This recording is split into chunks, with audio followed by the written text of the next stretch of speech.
Scotty and talk to him about interfering with our contract if that's what he's doing. Please notice I'm going to try to be as nice as humanly possible at the beginning of the call, because even though I heard him talk yesterday, he wasn't talking at me. So he was being an asshole yesterday, but he was not directing it at me. So he and I have no relationship at all yet. We're going to figure out how exactly he wants to play based on how he chooses to talk to me in response to what I have to say. All right, I'm dialing right now. Hello, you have reached. Leave a message. Thanks for calling. Okay, we will see if he calls back. Is this a double dial situation, just back-to-back call to get somebody to pick up? Is that something that works, you think? Oh, yeah. You a big fan of it? So sometimes I Right. double dial and then send a text in between and then dial again. But yeah, if somebody doesn't recognize a phone number and they're screening, I will always double dial, sometimes triple. Okay, I'll try it right now. I obviously turned my sound back down on my end. Hello? Yes, hi, I'm looking for Scott. Right here. Hi, Scott. My name is Bill. Bill? Yes, From where? I'm local. I live in Pinellas County as well. The reason that I was, I'm sorry. Go ahead.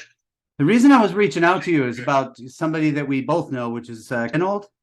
Yeah. So I was reaching out to you about her situation because she seems to be very confused. And honestly, I'm very grateful now that you're involved, because I know that from what I've heard, you've got some real estate experience. Yeah. So you understand how real estate stuff works to at least some extent, right? Yeah. Okay. So part of the reason that I was calling is because obviously she's got that auction date coming up right around the corner here. And the final judgment has already been done. We've been having a really hard time getting a hold of her, but she did sign a contract to work with us a while back. And we do actually have a memorandum recorded against the contract, against the property. So at this point in time, there is a title cloud on it. There's a what? There's a title cloud on it. Cloud? Yes. Yep. The memorandum. Do you have a deposit on the property? Yes, we do. We have a file with the title company. The title company actually has all the funds beyond just deposit. It's already ready to go. Lisa at Greenleaf Title has it already set up. So Kat can literally just drive over there, go sign the paperwork, and she'll have a check tomorrow. Yeah. I think she got a higher offer. I'm sorry? She has a higher offer, though. That's going to be a bit of an issue for whoever that offer came from, because unfortunately we weren't told about that. So we moved forward in good faith and pursued the transaction, and the title company is involved with it. But now there's a title cloud. So whoever that party is will not be able to actually close without us. Yeah. What's going to happen is they won't be able to get title insurance because of the title cloud. So they won't be able to borrow the money from a lender because every lender requires title insurance. And then even if they have cash, if they're putting up that amount of cash, they're going to want their investment protected. Right? I don't know. We're waiting for title to come back, so we'll see what title says. We can go from there, and I'll call you that. That sounds perfect. But yeah, she's the situation right now is she does have a title cloud on the property, which will prevent any deed transfer. You know, if you filed a reorganization of bankruptcy, which will stop everything.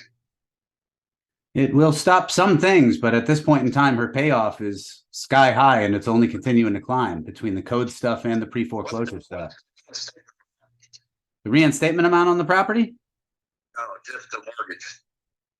I think it's about 55K.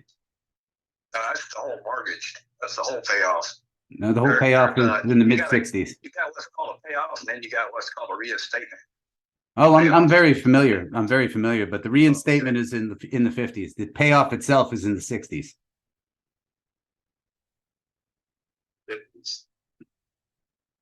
That sounds kind of weird.